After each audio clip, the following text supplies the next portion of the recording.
Cinematic Nightmare. I live in a house of rules, as she explained.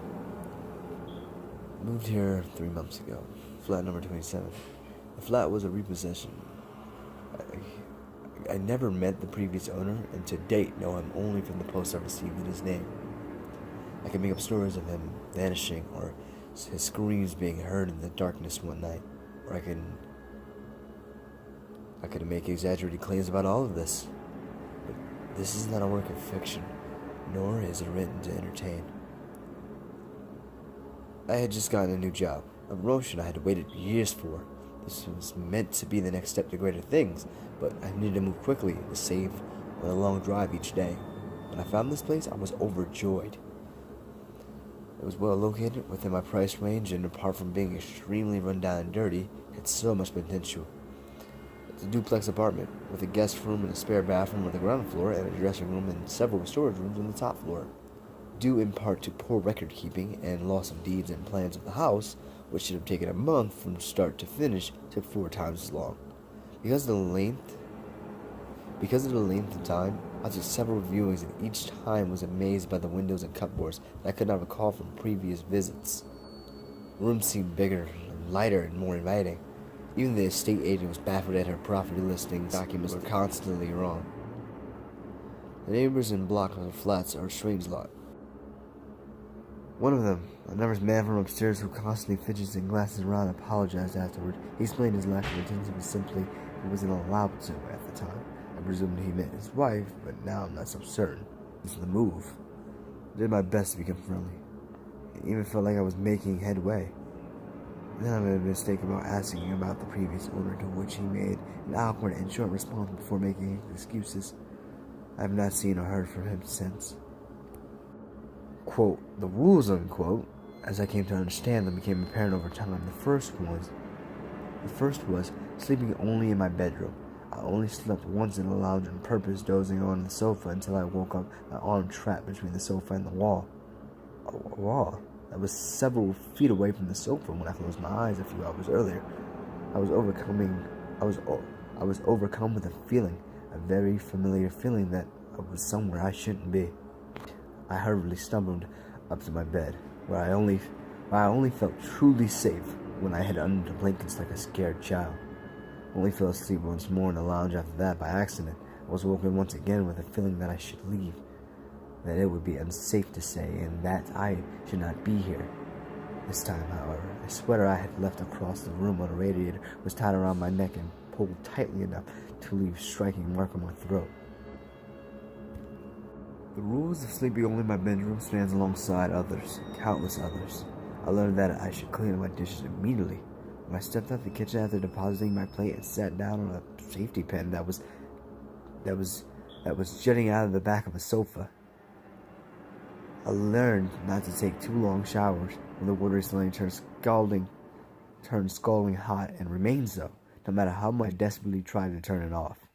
It was a normal temperature when I tried it moments after. I learned that I must hoover and keep the place tidy, that I must not waste electricity, and that no matter what noises I hear at night, I should never, ever explore. Another rule is guests are not welcome. The last time I had a guest, it was a friend who invited themselves. Despite my concerns that I could not air down for the weekend by making arguments to come and see me until I relented, how could I not? I spent the entire time terrified for their safety and pretty much drove them away with my strange behavior accordingly. But there were no events. Such things made me bold, and I began to relax. I stayed awake until late, played music at night, and did whatever I wanted, even going so far as to feeling like I had triumphed as the house remained meekly quiet. It was almost immediately after they left that I first noticed a headache and nausea, which got worse and worse as the gas continued. I only just made it out before I succumbed. So many things I could tell you. Example after example. I don't know where to begin. I need you to look past your skepticism and see that this is real. This is more than a coincidence. And this is more than just some child's playing. This is just more than some child's play haunting. I am not being haunted. I am being ruled. The rules are only a part of it. They are a part I play. The rest is done without me. And not only that, but done around me. The walls shift. Doors open some days, but won't the next. The number of windows in my bedroom increased one by one over consecutive nights, and then when there was only one again. There is a cupboard at the top of my stairs that changes the size quite regularly. One of the most terrifying experiences of my life was when I opened it and saw it went back several meters more than I remembered. When I walked in somehow, the door shut behind me and I groped in the darkness, silently reaching out for the wall I knew must be there, yet my fingers touched only air. I do not know how long I fumbled in the dark, but it was only as my panic attack rose that my shaking fingers found the wooden door. Have you ever woken up in a room with a chair sitting at the end of your bed?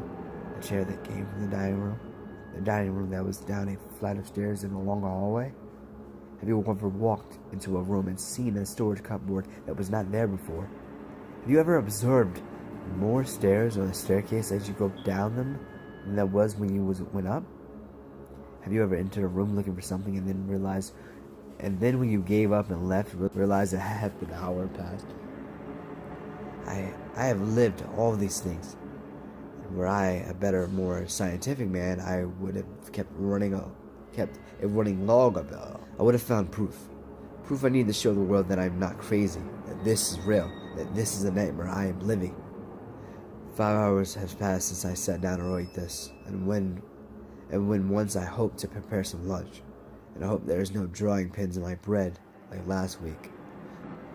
5 hours have passed since I sat down to write this, and when once I hope to prepare some lunch, and I hope there is no drawing pins in my bread like last week, when I realized I haven't hovered. Instead, it is getting dark, and I'll live my life a routine just like my neighbors. I just turned off the music. No loud noises after dark is one of the rules. It is one that I hate the most because it makes me feel so alone. Lights left on in the rooms that are empty or too many in one room are prone to fusing or even shattering without warning. So I currently only have a glare of the screen.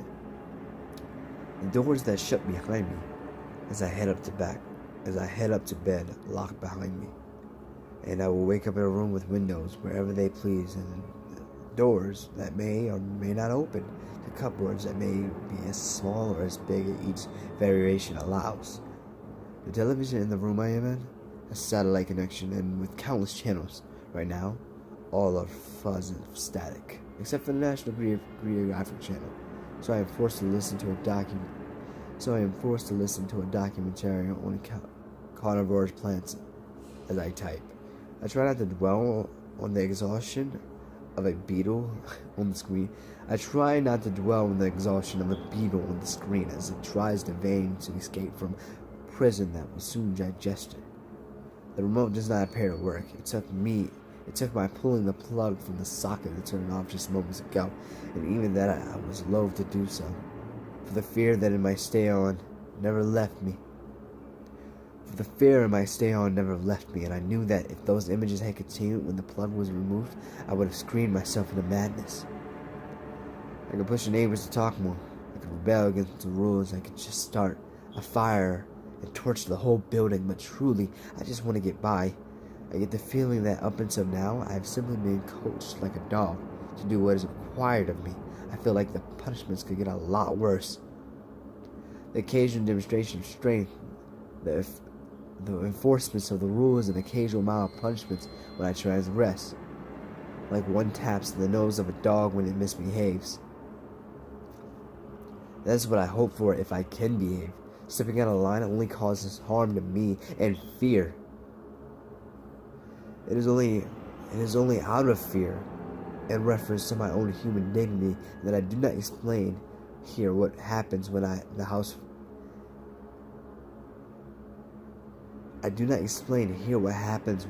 feels it really needs to punish. Needless to say, the scar will be with me the rest of my life.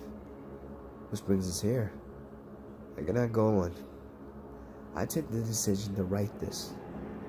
with the remaining fight I still have in me to at least ask for help. I cannot do it over the phone. I cannot write a letter. My only hope is to write it into a story, conspicuous and without the detail that might draw attention to the content.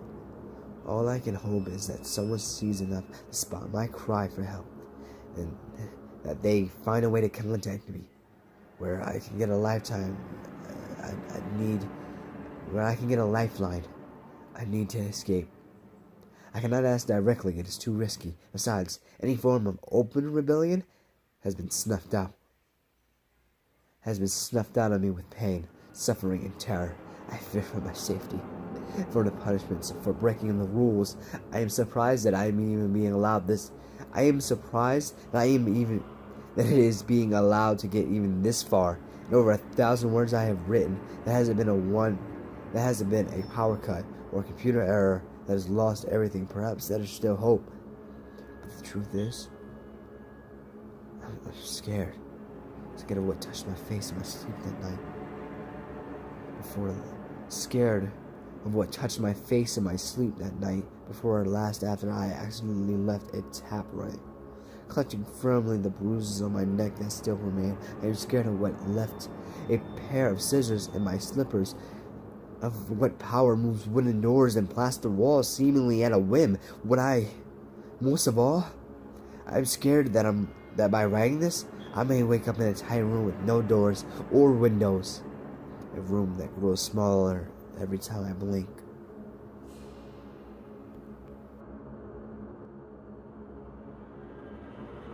We hope you enjoyed the video. Be sure to like, share, and subscribe. And remember to have a creepy night.